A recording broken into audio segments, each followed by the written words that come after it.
Y bien, estamos ahora con Ottaviano Canuto, quien es el vicepresidente y jefe de la Red de Reducción de la Pobreza y Gestión Económica del Banco Mundial, que ha venido a un importante evento sobre los próximos desafíos en el Perú y el mundo. Y él ha hecho una presentación en esta conferencia acerca de las nuevas tendencias mundiales. Señor Canuto, buenas tardes, ¿cómo está? ¿Cómo le va? ¿Qué tal? Muchas gracias por estar acá. Bueno, usted ha hablado del desacoplamiento entre los países, las economías emergentes, digamos, las economías desarrolladas. Las economías desarrolladas están prácticamente en recesión o con un crecimiento lento, en cambio las economías emergentes están creciendo, como si ya no fuese necesario el gran mercado, digamos, de Estados Unidos y Europa para el crecimiento de las economías emergentes. Pero esa podría ser quizás la primera pregunta. Si Estados Unidos se está recuperando, pero hay problemas de todos modos. Hay quienes dicen que podría volver de alguna manera pues, a resentirse, sobre todo si es que la inflación surge en Estados Unidos. Si la China pierde, pierde el dinamismo del mercado norteamericano, ¿no se resiente también el crecimiento chino? Sí, pero no totalmente, es el punto. Hay un acoplamiento de los ciclos en el sentido de que es claro que si la economía norteamericana o la economía europea van bien, eso sería mejor para nosotros todos. Claro. Pero hay algunas razones que nos permiten creer que mismo si el primer mundo queda por algún tiempo con bajo crecimiento, que hay fuentes más autónomas de crecimiento en los países del sur como un todo, que pueden sustentar un crecimiento más alto que, por ejemplo, era el caso del pasado. Mismo China y otros países de Asia que tienen contado con los mercados de países desarrollados, empiezan poco a poco a depender menos de exportaciones y dependerán cada vez más del consumo doméstico. De acuerdo. Eso nos favorece, por ejemplo, la región de América Latina, porque el padrón de consumo de esos países en desarrollo de Asia tiene más demandas por commodities que nos favorece en términos de precios. Entonces, mismo nosotros acá en América Latina estamos nos beneficiando mucho del dinamismo de Asia. No, eso sí es indudable. Y si el Asia pues, puede seguir creciendo a tasas altas sin depender tanto del crecimiento a su vez de los grandes mercados de los países desarrollados, eso es una buena noticia.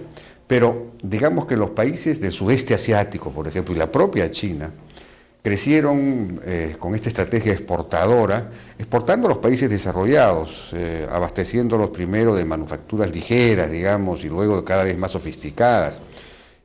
Manufacturas que ya los países industrializados habían dejado de producir o cuya producción era muy costosa. Nosotros no podemos hacer lo mismo porque ya ese papel lo jugó el Asia y Asia a su vez también produce esas cosas, entonces ¿estamos condenados a ser, digamos, exportadores de materias primas o qué podemos hacer? Nosotros podemos hacer mucho en ese campo. Por ejemplo, hay espacio para desarrollar competitividad en segmentos de las cadenas productivas, en que nuestra capacidad tecnológica y proximidad de recursos naturales nos permite competir con los asiáticos. Segundo, hay un campo muy largo de aumento de productividad en nuestros países en la área de servicios. Hoy en día, la disponibilidad de tecnologías de información de comunicación abre un abanico muy amplio de oportunidades de aprendizaje creativa de tecnología existentes. Y así podemos crecer en mucho nuestra competitividad en otras áreas que no son las mismas de los asiáticos.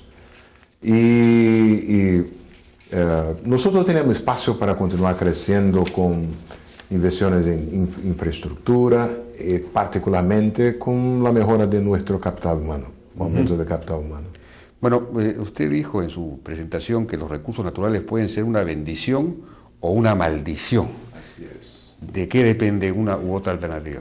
Depende particularmente de la calidad de gobernanza en el país. Ajá. De lo que se hace con las rentas generadas en la explotación de recursos naturales. Hay experiencias en la historia de la humanidad, en la experiencia de las economías en el mundo, de suceso y de fracaso. Lo que define suceso o fracaso es si las rentas generadas por los recursos naturales se transforman en investimientos, en inversiones en, por ejemplo, capital humano. Educación. Educación de calidad.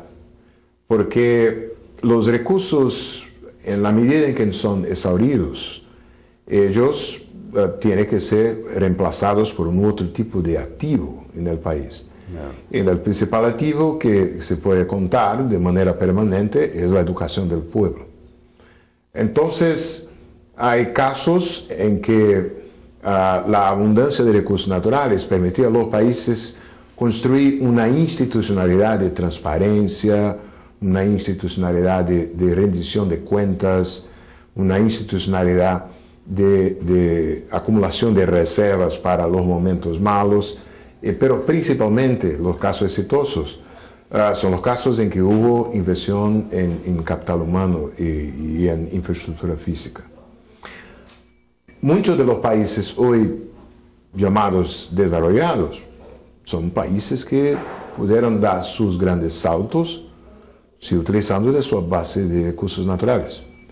El mismo si nosotros miramos, por ejemplo, casos en la África subsahariana, tenemos casos de fracasos, casos en que la explotación de recursos naturales llevó a esos países a crisis y a violencia, en algunos casos, pero también tenemos casos como de Botsuana, que es un caso de un país que está hoy muy bien, que tiene una solidez fiscal, que tiene programas sociales de alta calidad, que son un buen ejemplo de cómo en una misma región puede tenerse ejemplos de bendición y de maldición.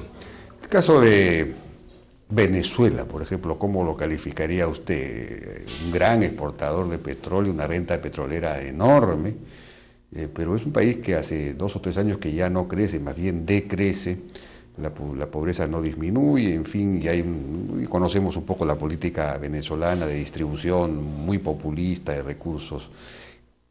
¿Cómo ve usted el caso de Venezuela? Respondo en términos más generales en nuestra región, porque entonces se puede dar un cuadro más amplio.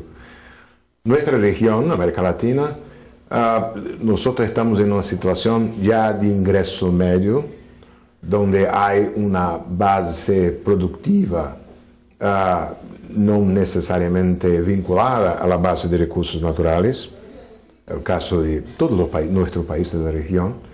Y es importante que el énfasis en la explotación de recursos naturales no se haga de una manera que intimide la inversión en los otros sectores. Ese es el desafío. Es aprovechar la oportunidad abierta por los precios de recursos naturales sin sin ser en prejuicio de la otra parte de la economía. Por eso es importante la institucionalidad, es importante la calidad del servicio público, porque con la calidad del servicio público hay confianza de la población en los gobiernos, y hay pagos adecuados de los tributos, y hay menos informalidad, y hay más confianza en el futuro y por tanto las inversiones privadas. La productividad en los otros sectores tiene que continuar creciendo al tanto que en el sector minerales. Porque en el caso de los países de ingreso bajo, la descubierta de recursos naturales viene encima de casi nada, de economías muy primitivas. No es el caso de nuestro país. En el caso de nuestros países, la buena política macroeconómica es fundamental. El horizonte de estabilidad macroeconómica. En el caso